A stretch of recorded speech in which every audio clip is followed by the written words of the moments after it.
उजाले उनकी यादों की।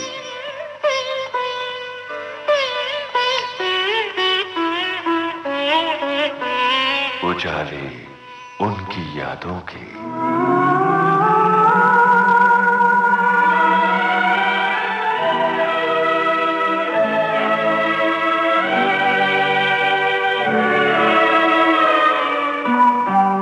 श्रोताओं नमस्कार। 70 के दशक से शुरू होता है हिंदी सिनेमा का एक बड़ा ही खास दौर। बदलाव के इस दौर में फोकस में थी भारतीय युवा पीढ़ी, वो पीढ़ी जिसमें व्यवस्था के प्रति आक्रोश था, जिसमें बदलाव का जुनून था, जिसमें विद्रोह का मादा था। उस पीढ़ी का मिजाज सिनेमा में उतारा लेखकों की एक युवा जोड़ी सलीम जावेद ने। सलीम जावेद की जोड़ी के सलीम खान बांट रहे हैं अपनी यादों के उजाले। इनसे बातचीत की है यूनुस खान ने। तो सुनिए इस कार्यक्रम की दूसरी कड़ी। सलीम जावेद, भारतीय फिल्म जगत की पहली और अकेली लेखकीय जोड़ी। ये दोस्ती, वो जोड़ी जिसने अपनी फिल्मों की कामयाबी से इतिहास के पन्नों पर अपना नाम सुनहरे अक्षरों में दर्ज कराया। सन 1973 जंजीर। अब न तो वर्दी है न कुर्सी और ना ही मैं ड्यूटी पर हूँ। सन 1975 दीवार। आज मेरे पास बिल्डिंगें हैं, प्रॉपर्टी है, बैंक बैलेंस है, बंगला है, गाड़ी है। क्या है तुम्हारे पास? मेरे पास माँ है। सन 1975 शोले। कि यहाँ से 50-50 कोस दूर गांव में जब बच्चा रात को रोता है तो माँ कहती है बेटे सो जा, सो जा नहीं तो गब्बर सिंह आ जाएगा। सन 1978 डॉन। डॉन का इंतजार तो 11 मुल्कों की पुलिस कर रही है, लेकिन सोनिया, डॉन को पकड़ना मुश्किल ही नहीं, नामुमकिन है। सन 1978 त्रिशूल। अपने बाप दादा की दौलत मिली। मेरे पास अपने बाप दादा की दौलत की ना एक पाई है और ना ही मुझे चाहिए। मेरे पास अगर कुछ है तो अपनी माँ का दिया हुआ आशीर्वाद है। ऐसी फिल्मों की लंबी फहरिस्त है जो सलीम जावेद की जुबली जोड़ी का कमाल थी। सलीम जावेद की जोड़ी एक मोड़ पर आकर भले ही टूट गई हो, लेकिन उनके लेखन से जुड़े सैकड़ों सवाल हैं जो उनके चाहने वालों के जहन में कौंधते रहते हैं।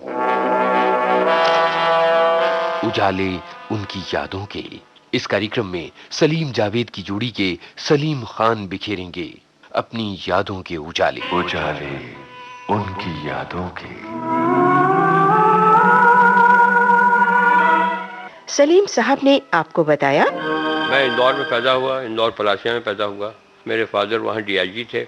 2 या 3 ऐसी जगहें थीं जहाँ अगर मुझे आंख बंद करके छोड़ दिया जाता तो मैं ये कह देता कि ये इंदौर है। एक यशवंत क्लब के सामने की एक सड़क है, यहाँ दोनों तरफ यूकलिप्टस के दरख्त हैं। वो एक सड़क बिल्कुल वैसी की वैसी है, वो दरख्त बढ़ गए हैं और मोटे मोटे हो गए उनके तने। एक दिल्ली कॉलेज का इलाका है बिल्कुल जो वैसा के वैसे ही है। एक ये तुकगंज रोड पे हुक्मचंद साहब का जो घंटा घर है वो वैसा के वैसे ही है। बाकी तो ना कुछ पलासिया समझ में आता है कि बिल्कुल बदल गया है, ना मनोरमागंज समझ में आता है बिल्कुल बदल गया है। तो ये यशवंत क्लब का एरिया, बिल्डिंगें आ गई हैं।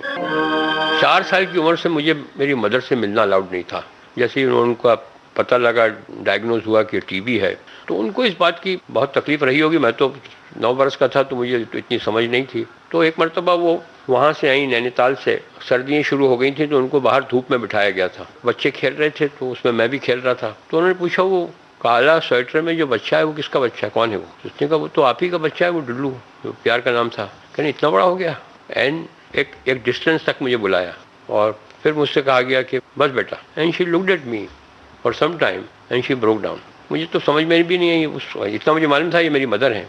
फिर बाद में वो मेड ने मेरी परवरिश की उनके मरने के बाद। फिर मुझे बाद में किस्सा सुनाया। उस ज़माने में तो मुझे कुछ ऐसा लगा कि हाँ नेचुरली कहानी की तरह लगी मुझे कि थोड़ी सी। मगर अब मैं कभी कभी जब ये याद करता हूँ और उनके पॉइंट ऑफ व्यू से सोचता हूँ तो मुझे बहुत तकलीफ होती है। कभी कभी मेरी आंखें नम हो जाती हैं। उसको नहीं देखा हमने कभी, पर इसकी जरूरत क्या होगी।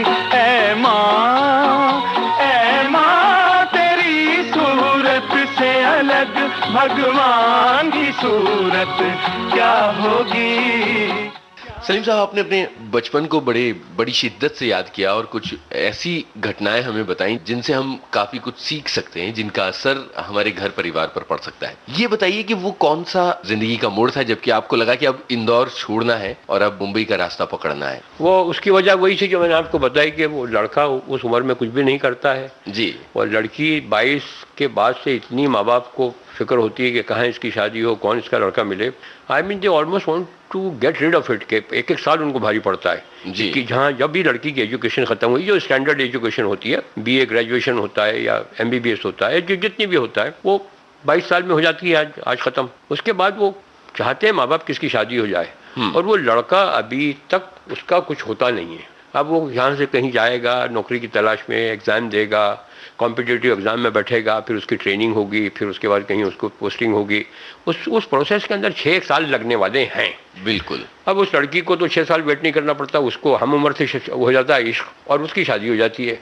ये वही टाइम था मेरा कि जब मैं भी जिस लड़की में दिलचस्पी रखता था या जिस लड़की में इंटरेस्टेड था, तब वो भी मुझसे मोहब्बत करती थी लड़की। और उस जमाने में मोहब्बत क्या होती थी, लेटर लिख दिया जी, पिक्चर उनके टाइमिंग के साथ आप भी पिक्चर में पहुंच गए कि सैटरडे को पिक्चर जाती हैं वो उनकी फैमिली, और पता लग गया कि वो जाने वाली हैं तो आप भी चले गए, बस ऐसे कि देख लिया, दिख गए, ऐसे ही होता है। तो जब उन्होंने ख्याल जाहिर किया कि नहीं मेरा तो इंटरेस्ट कहीं और है, तो माँ बाप ने यही कहा कि करते क्या है, कुछ भी तो नहीं करते, क्या करेंगे। बाबा फादर मदर की फादर काफ़ी प्रॉपर्टी छोड़ के गए थे, ऐसे तो कभी not very rich people but we are well to do people. Indore में गाड़ी भी थी, मोटरसाइकिल भी थी, तांगा भी था, मतलब ये जो एक अच्छे खाते पीते घर की जो निशानी होती थी ये सब थी। फादर डीआईजी थे, which used to be the highest post, इसके बाद आईजी अंग्रेज हुआ करता था जी उस जमाने में। तो उस दौर में जब वो रिजेक्शन हुआ मेरा, वो लड़की की शादी हो गई, तो मैं वो ज़रा हाई क्वालिटी का देवदास और जेम्स डीन बन गया। तो मैं हाई क्वालिटी, हाँ, तो बहुत ही मैं मोटरसाइकिल तेज चलाने लगा। मेरे बड़े भाइयों को शिकायत मिलने लगी कि ऐसा करता है। दाढ़ी वाड़ी बढ़ा ली? हाँ, दाढ़ी वाड़ी तो थी नहीं उस जमाने में, मुझे भी नहीं थी, तो हमने बाल मुंडवा लिए। अच्छा, बाल मुंडवा लिए और कुछ किस्म की हरकत के वो कहीं चले गए, मोटरसाइकिल पे बैठ गए जाके, रात को बैठे हुए कुछ। वो एक गाना था उस जमाने में बहुत पॉपुलर हुआ था और वो गाता भी था मैं पार्टी वार्टी के अंदर जी, और काफी दर्द तो आ ही गया था ऑटोमेटिकली, नेचुरल दर्द। आंसू भरी हैं जीवन की राहें, कोई उनसे कह दे हमें भूल जाएं।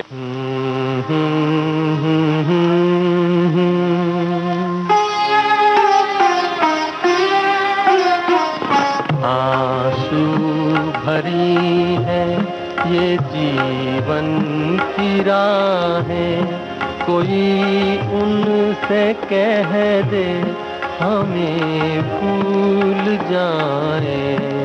आंसू भरी है ये जीवन की राहें, कोई उनसे कह दे हमें भूल जाए। आंसू भरी है।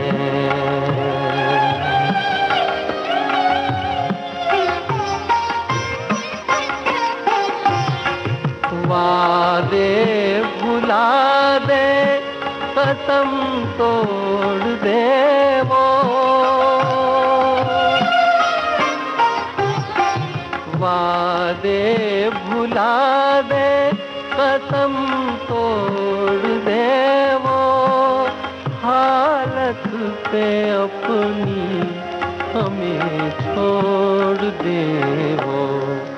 ऐसे जहां से क्यों हम दिल लगाएं, कोई उनसे कह दे हमें भूल जाए। आंसू भरी है।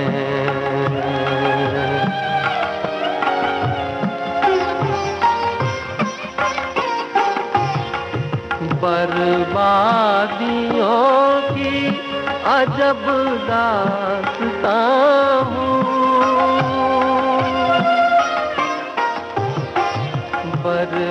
बर्बादियों की अजब दास्तां हूँ, शबनम भी रोए मैं वो आसमां हूँ।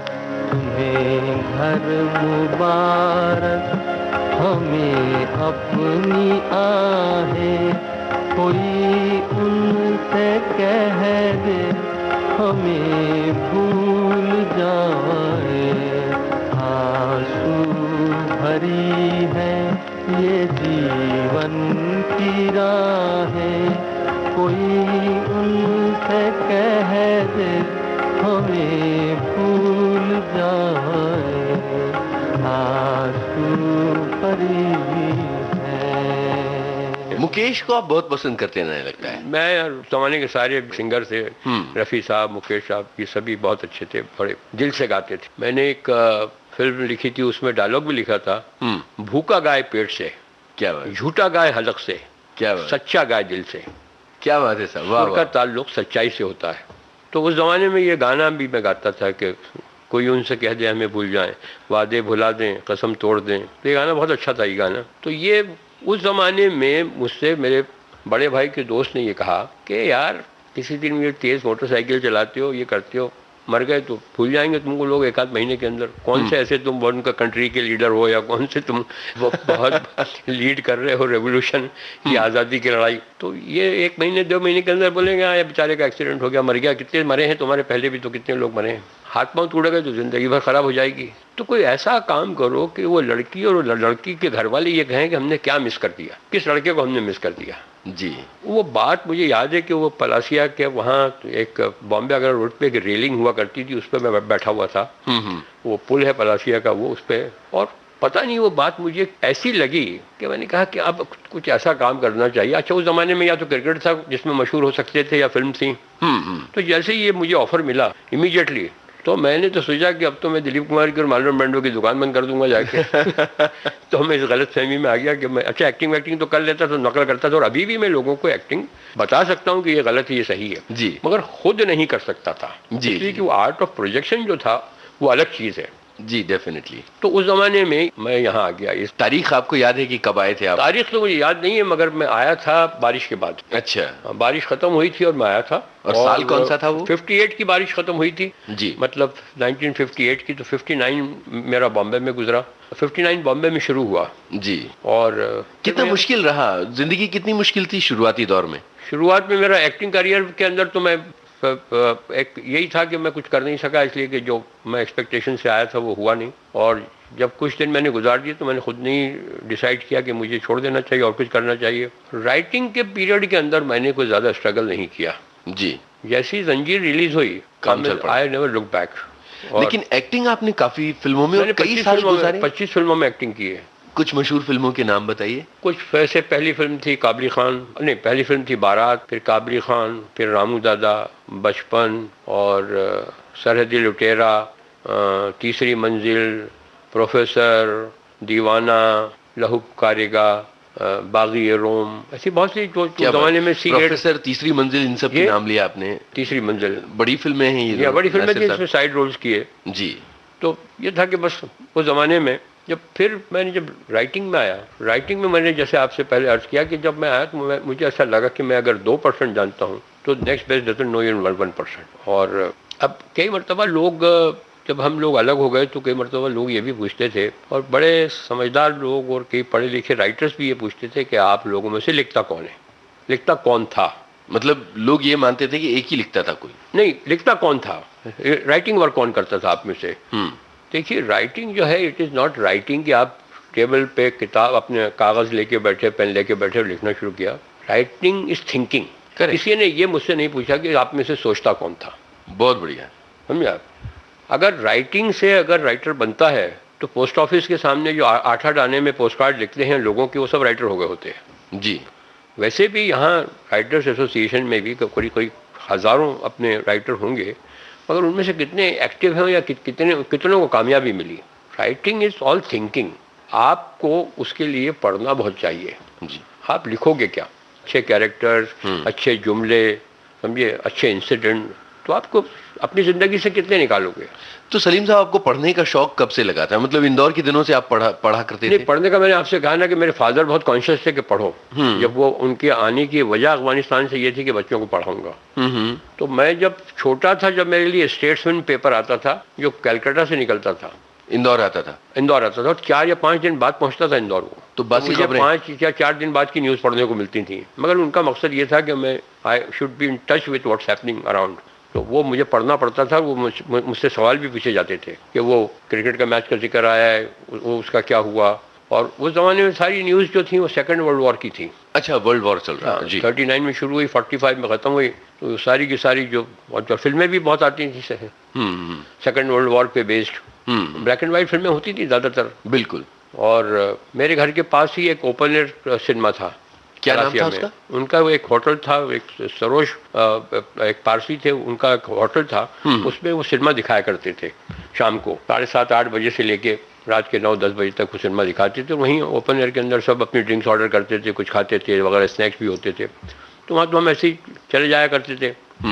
इतना ज़्यादा एक्सपोजर था सिनेमा से इंदौर में। अच्छा, इंदौर में उस ज़माने में किसी उस लेवल के शहर में इतने सिनेमा नहीं थे जितने इंदौर में थे। बिल्कुल, 11 सिनेमा थे इंदौर में। क्या बात। उस जमाने में, जबकि भोपाल में शायद 1 या 2 थे।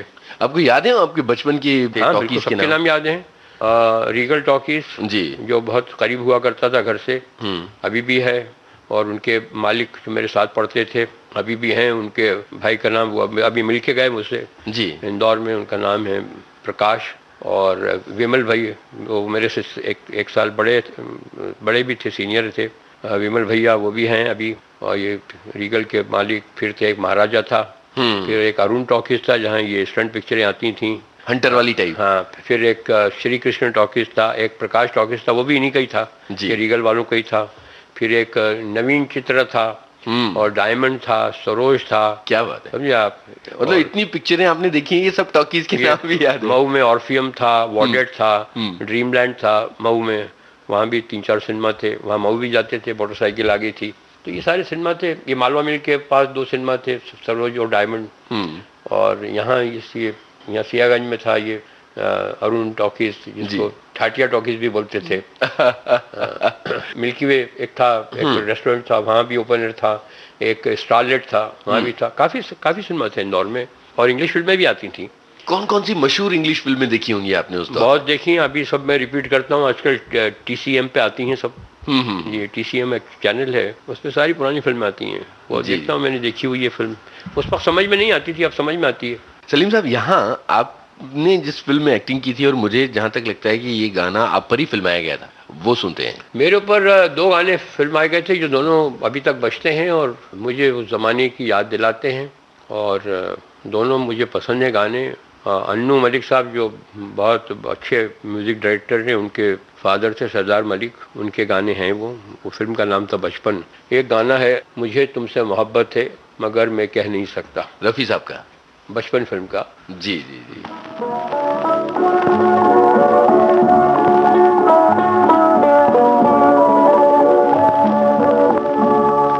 मुझे तुमसे मोहब्बत है मगर मैं कह नहीं सकता। मुझे तुमसे मोहब्बत है मगर मैं कह नहीं सकता। मगर मैं क्या करूं बोले बिना भी रह नहीं सकता। मुझे तुमसे मोहब्बत है मगर मैं कह नहीं सकता।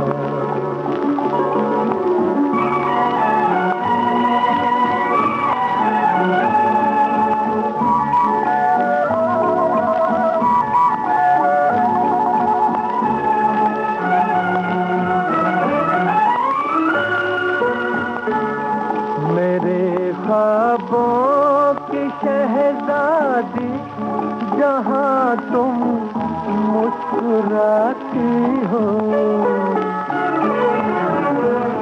बहारें क्या फिजाओं में हजारों गुल खिलाती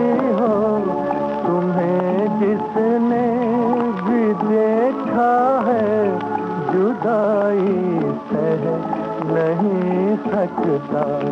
मुझे तुमसे मोहब्बत है मगर मैं कह नहीं सकता।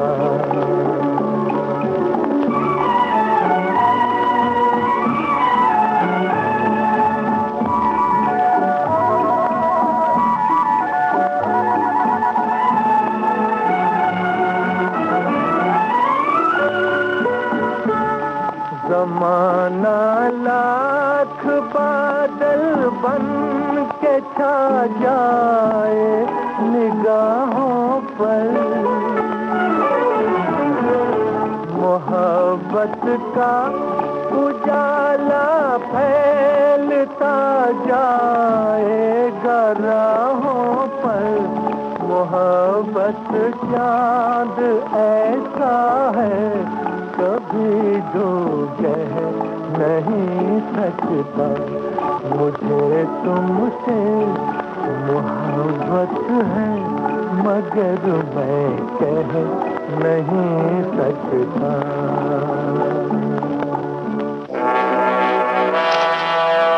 उजाले उनकी यादों के इस कार्यक्रम में सलीम जावेद की जोड़ी के सलीम खान बिखेर रहे हैं अपनी यादों के उजाले। उजाले उनकी यादों के।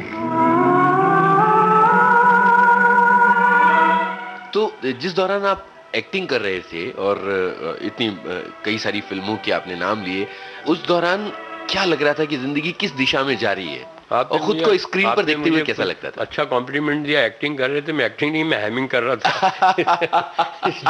जिस जमाने में एक्टिंग कर रहा होता तो बहुत बड़ा एक्टर हो गया था। तो हैमिंग के जिस जमाने में कर रहे थे उस जमाने में फिल्में देखते थे। और but I have got no regrets, I have had a wonderful life. बहुत किसी से कोई कंपटीशन भी नहीं था कि ये बनूं या इससे आगे निकलूं।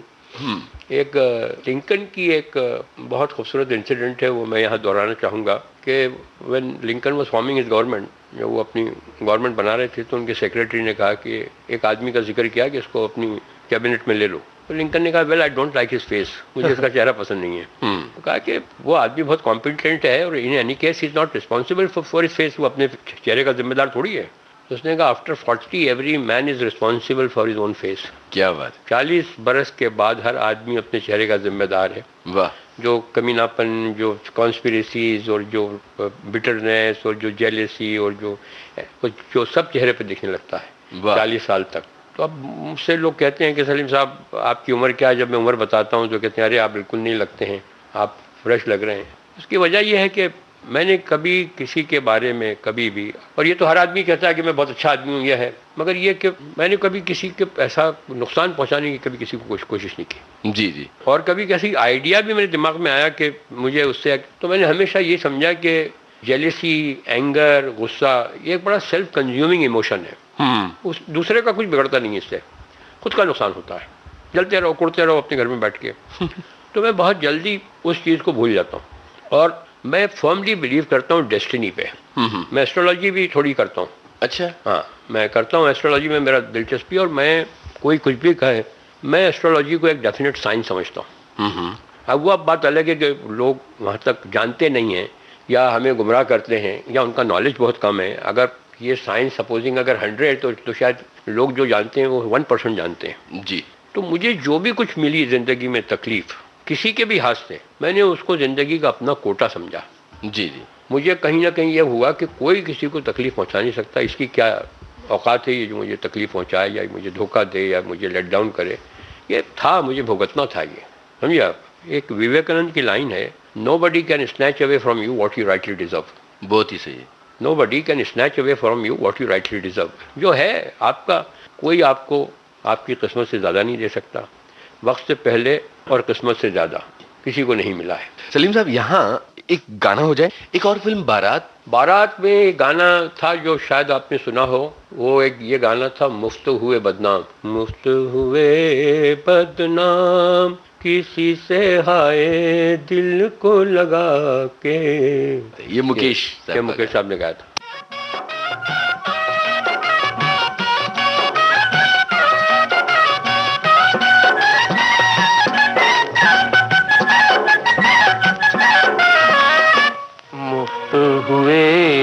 बदनाम, किसी से हाय दिल को लगा के मुक्त हुए बदनाम। जीना हुआ इल्जाम, किसी से हाय दिल को लगा के मुक्त हुए बदनाम।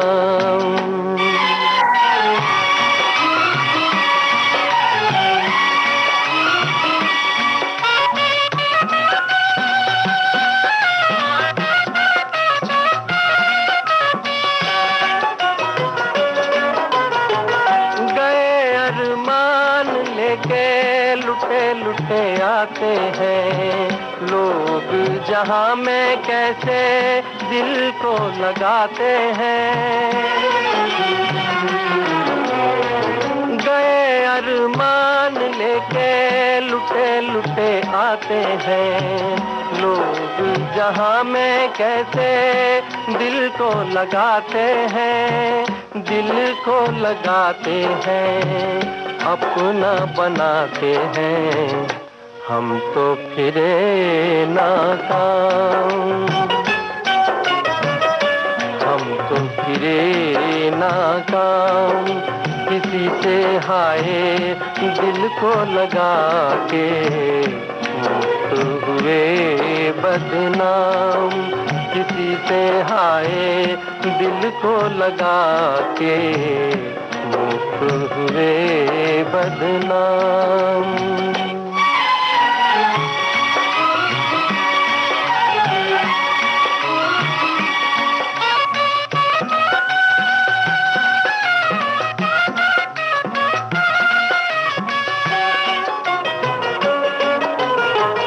समझे थे साथ देगा किसी का सुहाना गम, खुली जो नजर तो देखा तन्हा खड़े हैं हम। समझे थे साथ देगा किसी का सुहाना गम, खुली जो नजर तो देखा तन्हा खड़े हैं हम, तन्हा खड़े हैं हम। दिन भी रहा है कम, रास्ते में हो गई शाम, रास्ते में हो गई शाम।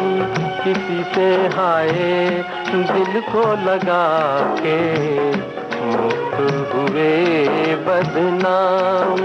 किसी से हाय दिल को लगा के मुक्त हुए बदनाम।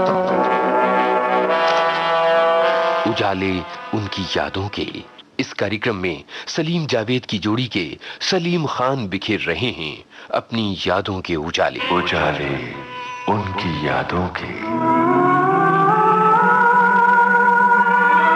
म्यूजिक से आपका अच्छा खासा ताल्लुक रहा है, शौक रहा है आपको? नहीं, म्यूजिक है बहुत खूबसूरत चीज़ म्यूजिक, और म्यूजिक सुनने का भी शौक है। और आपको एक बात सुन के ताज्जुब होगा, और मेरे ख्याल से मेरा जैसा इस वक्त बम्बई में 1 या 2 लोग होंगे, कि मैं आज भी टीवी के जमाने में रेडियो सुनता हूँ। वाह, मैंने देखा आपके उस हॉल में रेडियो। नहीं तो मेरे घर में जब मैं सुबह उठता था वो पुराने गाने आते तो सारे दिन बजते थे वो, जब मैं सोता था जब मैं उसे बंद करता था। वाह। तो अभी भी मेरे पास कम से कम नहीं तो यू विल बी सरप्राइज के फार्म पे और यहाँ मिला के 10 या 12 रेडियो होंगे। ओहो। जब मैं बाहर जाता था, सिंगापुर जाया तो वहाँ से एक रेडियो ले आया, कभी लंदन गया तो वहाँ से एक रेडियो ले आया, कोई दोस्त दुबई गया तो मैंने उससे कहा। और मैं अभी भी वो जो घुमाने वाला जो रेडियो है, जो ट्यूनिंग करने वाला, वही रखता हूँ। वो जो कंप्यूटर नहीं अच्छा लगता? नहीं, वो डिजिटल कंप्यूटर की लगा दो समझ में नहीं आता मुझे। जी जी जी। तो अभी भी वही है मेरे पास, और बहुत मुश्किल से मिलते हैं आजकल वो ट्यून करने वाले। मुझे मजा आता है घर शाम को बैठ के ट्यून करते रहो, कहीं डिस्कशन सुनने को मिलता है। पिछली बार जब आपसे मुलाकात हो रही थी तो आपके आने से पहले हम संगीतकार जोड़ी लक्ष्मीकांत प्यारेलाल के प्यारेलाल जी से बात कर रहे थे जी, और उन्होंने कई यादें बांटी जो आपकी और प्यारेलाल जी की आपस में जुड़ी हुई हैं, जिसमें आपका म्यूजिक का शौक काफी उभर के सामने आया। नहीं, वो एक गाना था, वो पियानो बजाने लगे, रात को हम बैठे हुए थे काफी देर तक। तो वो गाने में जो है वो मेरी कहानी भूलने वाले, तो उसकी जो लास्ट लाइन है ना, वो लास्ट लाइन है, वो ऑलमोस्ट इतना खींचते हैं, वो काली पंचम में है वो।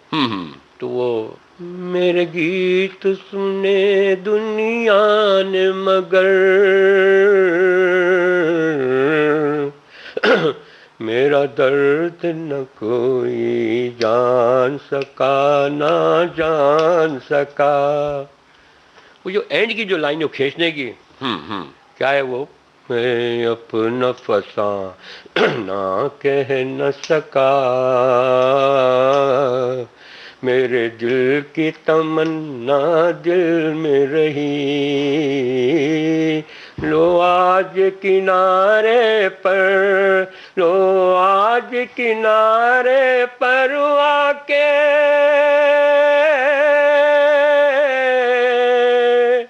अरमान की कश्ती डूब गई, अरमान की कश्ती डूब गई।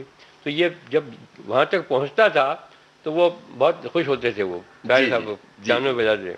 क्या बात है, आप इतना खूबसूरत गाते हैं। आप अरे गाने से परहेज कर रहे थे, लगती उम्र हो गई। मेरी कहानी भूलने वाले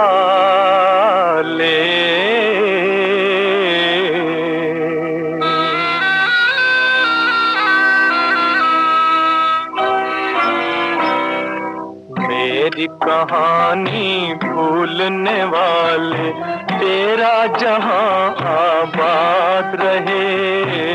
मेरी कहानी तेरी खुशी पर मैं मिट जाऊं, दुनिया मेरी बर्बाद रहे। मेरी कहानी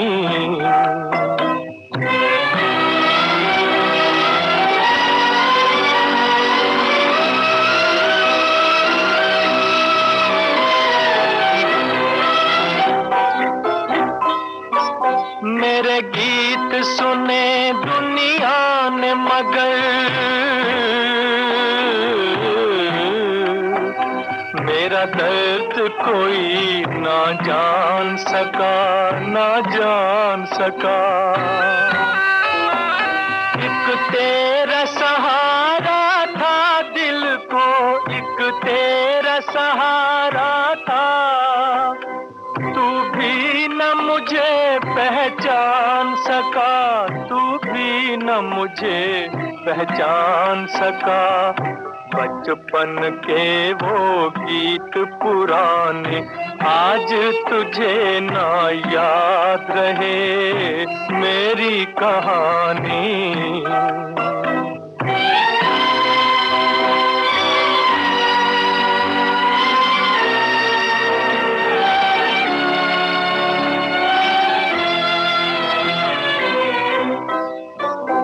मैं अपना फसाना कह न सका,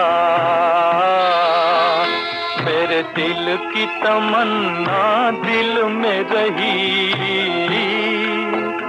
लो आज किनारे पर, लो आज किनारे पर आके अरमानों की कश्ती डूब गई, अरमानों की कश्ती डूब गई। किस्मत को मंजूर यही था, लब पे मेरे फरियाद रहे। मेरी कहानी, मेरी कहानी भूलने वाले, तेरा जहां आबाद रहे। संगीतकारों से अच्छी खासी दोस्ती रही है, खासतौर पर प्यारेलाल जी के साथ आपकी। प्यारेलाल जी बहुत अच्छे आदमी हैं, और प्यारेलाल जी का कमाल की बात यह है कि प्यारेलाल जी कोई गलत बात बर्दाश्त नहीं करते, जैसे आप भी नहीं करते। और प्यारेलाल जी ने, मुझे नहीं लगता कि किसी की भी चमचागिरी की हो, इंक्लूडिंग राज कपूर। लेकिन लोग काम के लिए कि इस कैंप में रहना है, उस कैंप में रहना है, ही केयर्ड ए डैम। उसने कहा कि मुझे अपनी सलाहियतों से, मुझे अपने टैलेंट पे काम मिलता है और वो मुझे मिलता रहेगा। और कभी उन्होंने कहा कि इनके हाथ में अगर काम देना और रिजर्व होता तो ये तो भूखा मर डालते हैं। या उनसे कोई मोहब्बत करने वाला आदमी है प्यारे जी से, या प्यारे जी का कोई म्यूजिक का आशिक है, तो उससे वो हमेशा बहुत अच्छी तरह मिलते हैं मुझे। मतलब मुझसे तो जब भी उनकी मुलाकात हुई है, जब भी कभी हम लोगों ने देर तक इवनिंग गुजारी है, तो मुझे मतलब बहुत अच्छा लगता था उनके साथ बैठ के। जी, गाना बजाना सब बहुत सिंपल आदमी, गाने बजाने के अलावा भी बहुत सी बातें होती थी। बहुत सिंपल आदमी है, बहुत अच्छे। और इनके पार्टनर जो थे अपना लक्ष्मी जी, वो भी बहुत गुणी आदमी थे जी। और दोनों की पार्टनरशिप की मिसाल दी जा सकती। बिल्कुल, समझे आप। तो जब मेरी पार्टनरशिप टूटी थी तो मुझे इसी बात का अफसोस भी हुआ था कि जो इतनी मेहनत से बनाई है, जो इतनी वर्क किया है, इतना यहाँ तक आए हैं, उसके बाद से जो टूटी तो मुझे नेचुरली बहुत अफसोस हुआ कि जिस चीज़ के लिए मैंने इतनी मेहनत की थी। तो वो एक ऐसा थे कि उन्होंने कभी भी छोटे मोटे हर डिफरेंस को बाईपास किया दोनों ने, और till Lakshmi ji died they were always together. और बहुत आपस में अच्छी अंडरस्टैंडिंग थी और कोई इन्होंने कोई बीच में बात नहीं आने दी। और प्यारेलाल जी बहुत गुणी आदमी हैं और बहुत ही, प्यारेलाल साहब जी के साथ मैंने लास्ट फिल्म की नाम, तो उस जमाने में भी अक्सर जो था कि म्यूजिक जो था बहुत महंगा पड़ता था, बैकग्राउंड म्यूजिक, तो स्टॉक म्यूजिक डाल देते थे। राजेंद्र कुमार साहब शौकीन आदमी थे, उन्होंने कहा नहीं, मेरी छोटी पिक्चर है, कुछ भी है, मैं म्यूजिक तो बैकग्राउंड लूंगा, I will record the background music. तो 4-5-6 दिन तक यहाँ महबूब में रिकॉर्डिंग चलती रही और प्यारे साहब ने बहुत अच्छा काम किया। उस फिल्म का म्यूजिक भी बहुत अच्छा था। वो एक गाना तो बहुत मशहूर था, चिट्ठी आई है जी वतन से। तो वहाँ ये पूरे नाम के दौरान में भी इंटरेक्शन रहा काफी सारा। हाँ, और एक और फिल्म हमारी थी, उन्होंने म्यूजिक दिया था, उसका भी म्यूजिक बहुत बड़ा हिट था, दोस्ताना। बहुत ही अच्छे गाने थे उसमें भी। यहीं रहते भी करीब में ही हैं जी, तो पड़ोसी हैं। बड़े दिनों से मुलाकात नहीं हुई, मगर अक्सर दिल चाहता है कि कभी उनके पास जाके एक शाम गुजारूं। क्या बात है। यहाँ पर लक्ष्मी प्यारे का एक गाना सुन लिया जाए, आपकी पसंद। अच्छा, तो उन्होंने इतने अच्छे अच्छे गाने दिए कि to pick up one would be unfair actually. बहुत अच्छा म्यूजिक दिया उन्होंने जी जी। और मेरे हिसाब से मेरे जो फेवरेट म्यूजिक डायरेक्टर्स थे उनमें ये दो हैं, शंकर जयकिशन और लक्ष्मीकांत प्यारेलाल जी। मैं ऐसे काम तो सबके साथ किया, सब बहुत टैलेंटेड थे, इसमें कोई शक नहीं है। अगर उनमें टैलेंट नहीं होता तो यहाँ तक पहुँचते नहीं जी। बट ये दो मुझे बहुत पसंद थे और बहुत इन्होंने अच्छा म्यूजिक दिया और कंसिस्टेंटली दिया जी, यानी क्वांटिटी भी और क्वालिटी भी। आप कहें तो नाम का ही गाना सुनवा दीजिए। नाम की सुना दीजिए, चिट्ठी आई है। सुन जी हाँ जी, चिट्ठी आई है।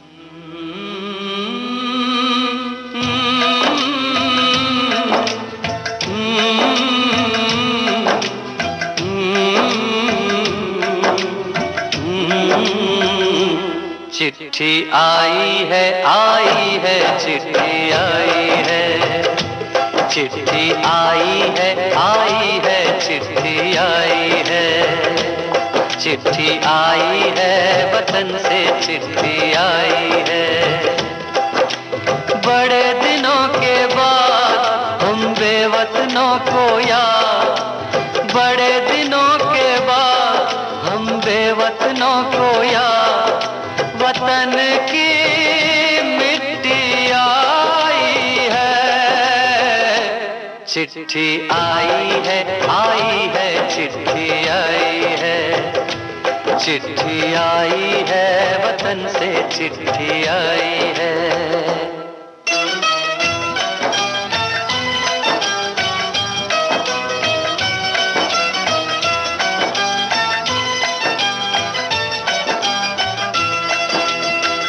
ऊपर मेरा नाम लिखा है, अंदर ये पैगाम लिखा है। ओ परदेस को जाने वाले, लौट के फिर न आने वाले। सात समंदर पार गया तू, हमको जिंदा मार गया तू, खून के रिश्ते तोड़ गया तू, आँख में आंसू छोड़ गया तू। कम खाते हैं कम सोते हैं, बहुत ज्यादा हम रोते हैं। चिट्ठी आई है चिट्ठी आई है चिट्ठी आई है, चिट्ठी आई है वतन से चिट्ठी आई है।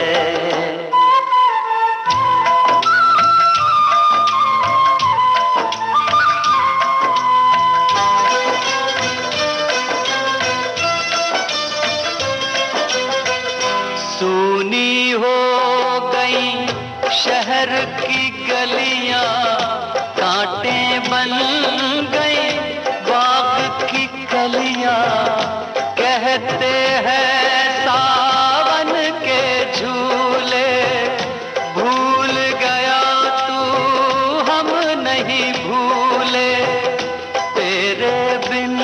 जब आई दिवाली, दीप नहीं दिल जले हैं खाली, तेरे बिन जब आई होली, पिचकारी से छूटी गोली, पीपल सूना पनघट सूना, घर शमशान का बना नमूना, फसल कटी आई बैसाखी, तेरा आना रह गया बाकी, चिट्ठी आई है, चिट्ठी आई है, आई है, चिट्ठी आई है, चिट्ठी आई है, वतन से चिट्ठी आई है।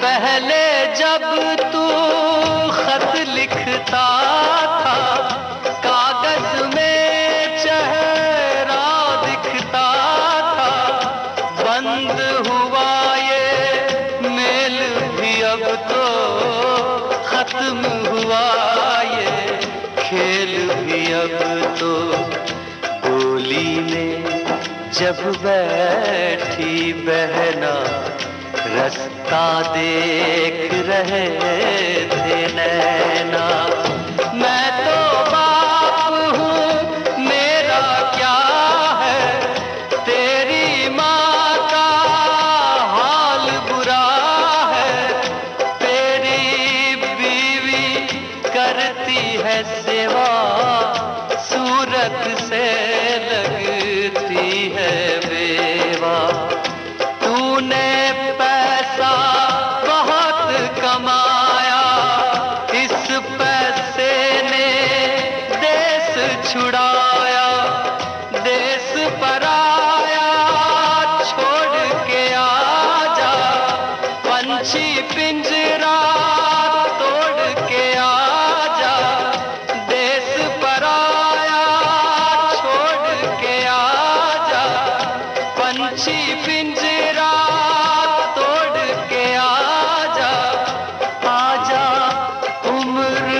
बहुत है छोटी, अपने घर में भी है रोटी, चिट्ठी आई है, चिट्ठी आई है, आई है, चिट्ठी आई है, बड़े दिनों के बाद हम बेवतनों को याद, वतन की मिट्टी आई है, चिट्ठी आई है, आई है, चिट्ठी आई है, चिट्ठी आई है, वतन से चिट्ठी आई है। उजाले उनकी यादों के इस कार्यक्रम में सलीम जावेद की जोड़ी के सलीम खान बिखेर रहे हैं अपनी यादों के उजाले। उजाले उनकी यादों के। सलीम साहब, सलीम जावेद की जोड़ी कब से बनी थी और किस तरह से बनी थी? We started working together in 69 में हमने ये पहली पिक्चर साथ लिखी थी अधिकार, जिसमें हमारा नाम नहीं आया। क्यों? नहीं, वो किसी वजह से प्रोड्यूसर ने नहीं दिया, वो कुछ नाराज वाराज थे, मगर वो पिक्चर हमने लिखी थी। और वो प्रोड्यूसर जब मेरे पास वो कहानी लेके आए कि ये मैं तुमसे स्क्रीन प्ले लिखवाना चाहता हूँ, तो इत्तेफाक से जावेद साहब बैठे हुए थे वहाँ, तो उन्होंने कहा मैं आपके साथ काम करूंगा। जावेद साहब और आप मैं लिख चुका था, एक फिल्म लिख चुका था, उनको मालूम था, सागर साहब को मालूम था, मैं 2 भाई लिख चुका था, वो रिलीज भी हो गई थी 1965 में। 65 में रिलीज हो गई थी, एवरेज चली वो फिल्म। उसमें दादा मुनी थे, अशोक कुमार साहब, माला सिन्हा थी, जितेंद्र थे, शेख मुख्तार थे, और चलिए रीजनेबल। और ब्रिज साहब की वो एज ए डायरेक्टर प्रोड्यूसर पहली फिल्म थी। तो यह है कि ये जो सफ़र हैं ये इस किस्म के, मुझे कोई भी इनसे किसी से शिकायत नहीं है। I am very happy. और रमेश सिप्पी साहब ने मुझसे कहा कि क्यों, why you don't want to take award. लेकिन I have got over it, इसकी मेरे लिए कोई अहमियत नहीं है, कोई एक्साइटमेंट नहीं है मुझे इसके लेने में या वहाँ जाने में या हासिल करने में। आई हैव गॉट ओवर इट। मेरी ग्रोथ हुई है, कैसे निकल गया, कहाँ से निकल गया, मुझे इसकी कोई चाहत नहीं है। पूछा क्यों? मैंने कहा मैं बचपन में गोटियाँ खेलता था, मार्बल खेलता था। आप मेरे घर पे आए और आप मुझे मार्बल खेलता हो देखें बच्चों के साथ, कभी ऐसी ग्रैंड चिल्ड्रन के साथ बात अलग है, मतलब मैं मार्बल खेल रहा हूँ। मैं बचपन में पतंग उड़ाता था, बहुत पतंग लूटने भी भागता था। आप देखें मैं पतंग के पीछे भाग रहा हूँ लूटने के लिए। आप मेरे बारे में क्या इंप्रेशन रखेंगे कि इनकी ग्रोथ ही नहीं हुई है, वहीं के वहीं है, समझे आप। दरख्तों पे चढ़ता था, आप मुझे दरख्त पे चढ़ा हुआ देखें। तो आई have got over all those things. बचपन के शौक थे मेरे वो। इसी तरीके से जब ये एक्साइटमेंट जो था अवार्ड का, जब शुरू फिल्म इंडस्ट्री में आए तो था, कुछ अवार्ड्स भी अपनी मेरिट पे मिले। एटलीस्ट वी थॉट कि हमने अच्छा काम किया, दीवार में मिला, जंजीर में मिला। तो यहाँ एक गाने की गुंजाइश बनती है, एक गाना सुन लिया जाए क्या? एक गाना मुझे बहुत पसंद है, वो शांताराम जी की पिक्चर का है, ए मालिक तेरे बंदे हम।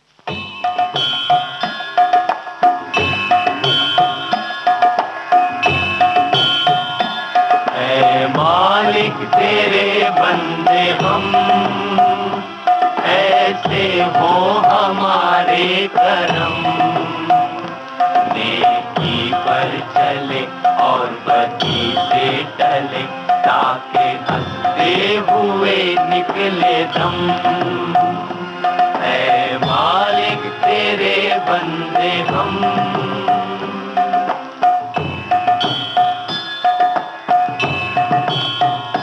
बड़ा कमजोर है आदमी, अभी लाखों है इसमें कमी, पर तू जो खड़ा है दयालु बड़ा, तेरी कृपा से धरती थमी।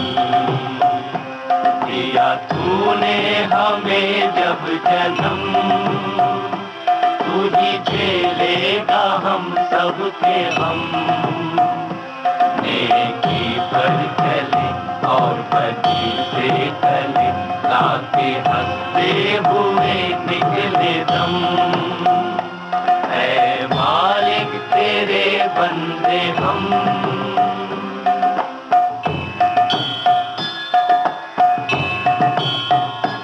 ये अंधेरा घना छा रहा, तेरा इंसान घबरा रहा, हो रहा बेखबर, कुछ न आता नजर, सुख का सूरज छुपा जा रहा है। तेरी रोशनी में जो दम, तो अमावस को भर दे पूनम, नेकी पर चले और बदी से टले, ताकि हंसते हुए निकले दम। ऐ मालिक तेरे बंदे हम।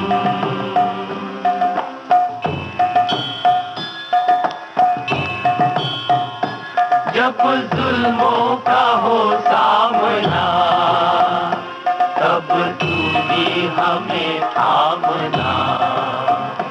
वो बुराई करे हम भलाई भरे, नहीं बदले की हो कामना।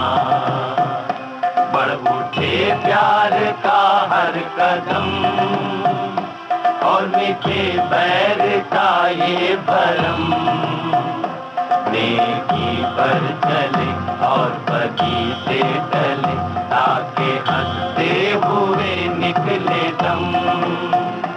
ऐ मालिक तेरे बंदे हम।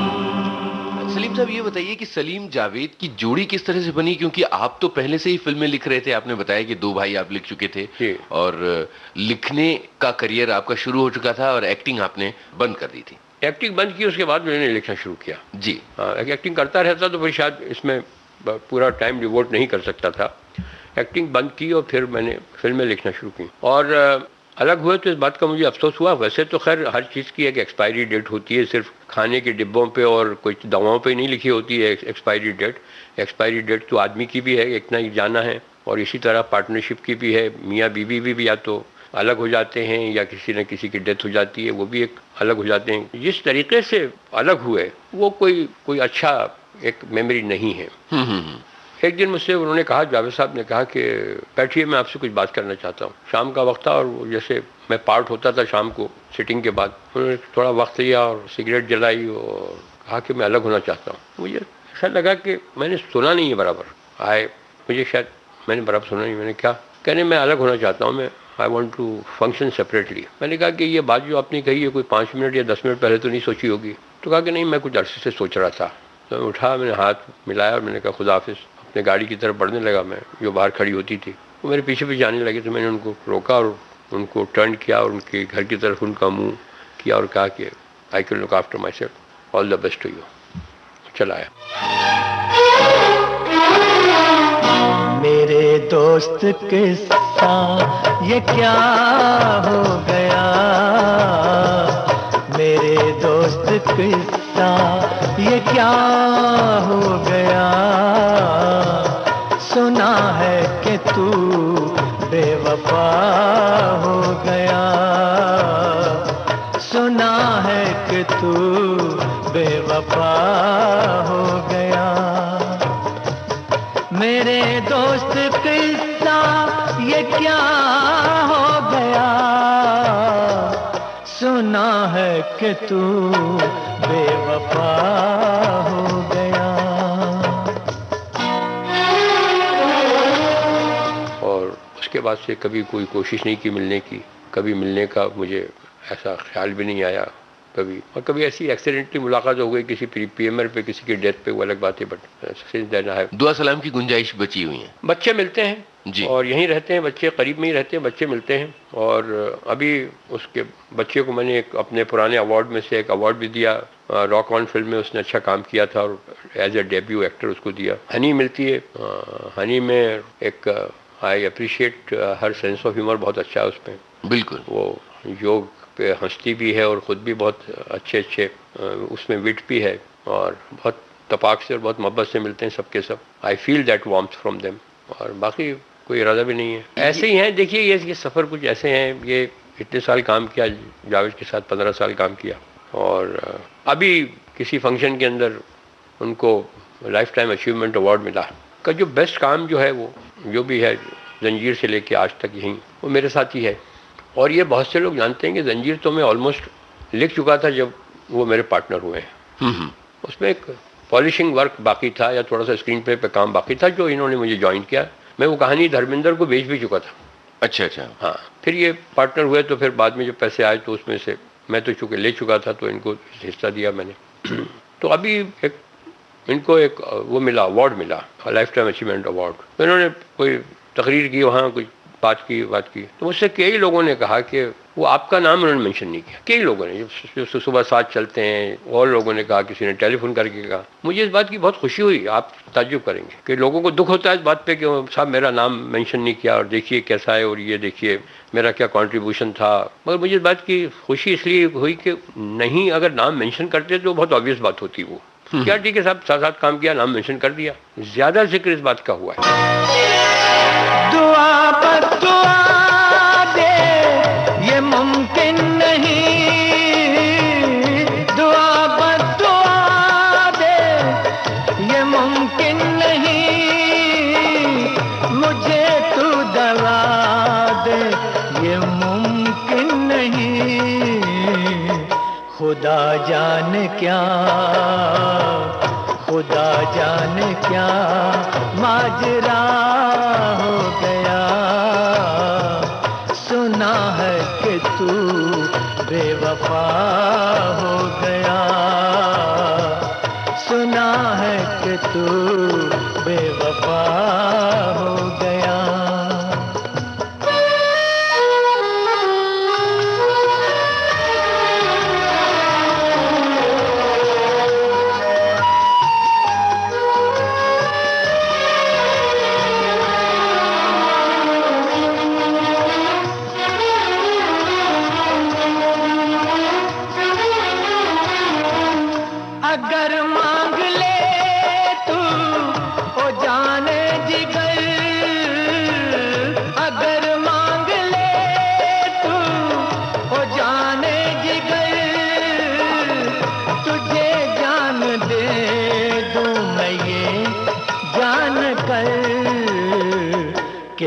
दोस्ती का, के हक दोस्ती का अदा हो गया। सुना है कि तू बेवफा हो गया, सुना है कि तू बेवफा हो गया। Everybody who was there in that show, or everybody who saw the show, or everybody who heard about it, felt कि this one name, such an important name in his life was missing. तो उन्होंने अपना नुकसान किया। मेरा तो जिक्र हुआ, उसके बाद मेरा तो जिक्र ही नहीं होता। जी जी।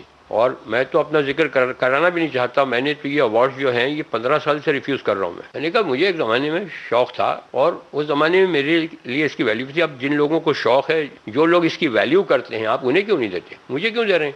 मेरे तो जो पढ़े हैं वही मैं बांट रहा हूँ। उजाले उनकी यादों के इस कार्यक्रम में अपनी यादों के उजाले बांट रहे हैं फिल्म लेखकों की जानी मानी जोड़ी सलीम जावेद के सलीम खान। इनसे बातचीत कर रहे हैं यूनुस खान। रिकॉर्डिंग इंजीनियर मंगेश सांगले और जेटी महाजन। प्रस्तुतकर्ता कल्पना शेट्टी। होंगे सलीम खान की यादों के उजाले। तो जंजीर किस हीरो के लिए लिखी जा रही थी? मैंने सुना है कि अमिताभ उसमें बहुत बाद में आए, पहले अलग अलग हीरोज का नाम चल रहा था। जंजीर जो सब में पहले उनको सुनाई थी धर्मेंद्र को। जी। कई लोगों ने, देव साहब ने रिफ्यूज की, दिलीप साहब ने इसलिए रिफ्यूज की कि भाई बड़ा स्ट्रेट जैकेट कैरेक्टर है। अच्छा, उस जमाने में जंजीर में जो फिल्में बनती थी तो उनमें कॉमेडी ट्रैक होता था, 5-6 गाने होते थे, हीरो रोमांस करता था। यहाँ तो हीरो ने कभी हीरोइन का हाथ भी नहीं पकड़ा। गर खुदा मुझसे कहे, गर खुदा मुझसे कहे कुछ मांग ऐ बंदे मेरे, मैं ये मांगू, मैं ये मांगू, महफिलों के दौर यूं चलते रहे, हम पे आला हम नेवाला, हम सफर हम राज हों, ता कयामत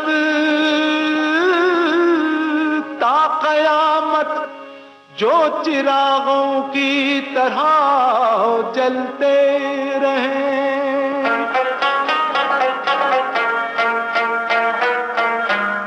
तो अगले हफ्ते भी इसी समय फिर सुनिएगा उजाले उनकी यादों की।